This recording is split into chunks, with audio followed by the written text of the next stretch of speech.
फेसबुकमा पेज खोल्नको लागि तपाईले यहाँनिर थ्री डटमा क्लिक गर्नुपर्ने हुन्छ। माथि यहाँनिर थ्री डटमा क्लिक गर्नु होला। यहाँनिर थ्री डटमा क्लिक गरिसकेपछि यहाँनिर तल के आउँछ, यहाँनिर पेज भन्ने आउँछ हाम्रो। यो पेजमा क्लिक गर्नु होला। यो पेजमा क्लिक गर्नु होला। यो पेजमा क्लिक गरिसकेपछि यहाँनिर देख्न सक्नुहुन्छ क्रिएट अ पेज भनेर लेखिएको छ। यो क्रिएट अ पेजमा क्लिक गर्नु होला। त्यसपछि पेजको नाम के राख्ने हो, यहाँनिर गेट स्टार्ट लेखिएको छ। यो गेट स्टार्टमा क्लिक गर्नु होला। यहाँनिर क्लिक गरिसकेपछि यहाँनिर पेज नेम भनेर लेखिएको छ। पेज नेममा क्लिक गर्नु होला। यहाँनिर म पेजको नाम लेख्छु सन्तोष। ओके, म CON कन्टेन्ट सन्तोष नमुवा कन्टेन्ट भनेर लेखेँ। यहाँनिर नेक्स्ट गर्नु होला।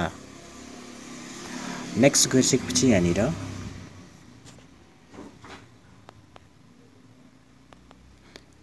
क्याटेगोरी सिलेक्ट गर्नुपर्ने हुन्छ। रिल क्रिएटर भनेर यहाँनिर मैले सिलेक्ट गरेँ क्याटेगोरी। त्यसपछि नेक्स्ट गर्नु होला।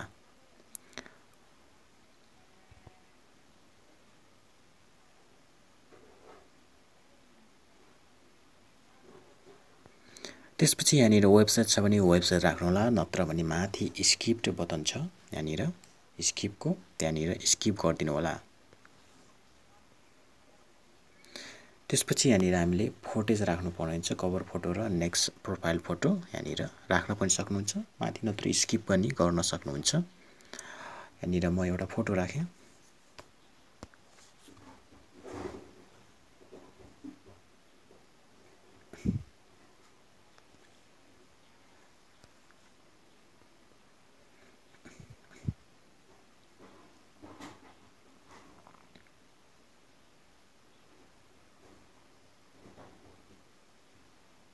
त्यसपछि कभर फोटो पनि राख्नुपर्ने हुन्छ। यहाँनिर कभर फोटो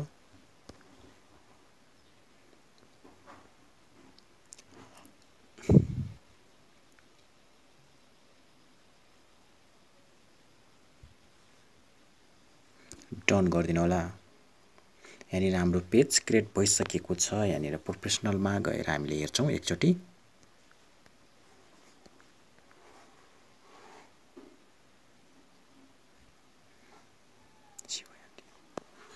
यहाँनिर हाम्रो पेज तयार भइसकेको छ। यहाँनिर मोनेटाइजको अप्सन छ, इन्गेजमेन्ट, कन्टेन्ट, एनालाइटिक्स है।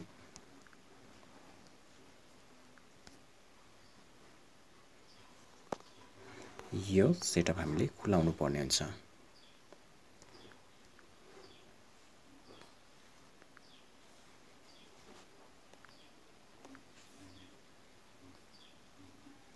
त्यसपछि सबै सेटिङहरु मिलाउनको लागि यहाँनिर हामीले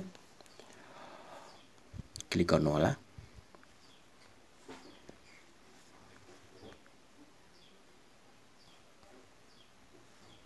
बायो डाटा लेख्न सक्नुहुन्छ।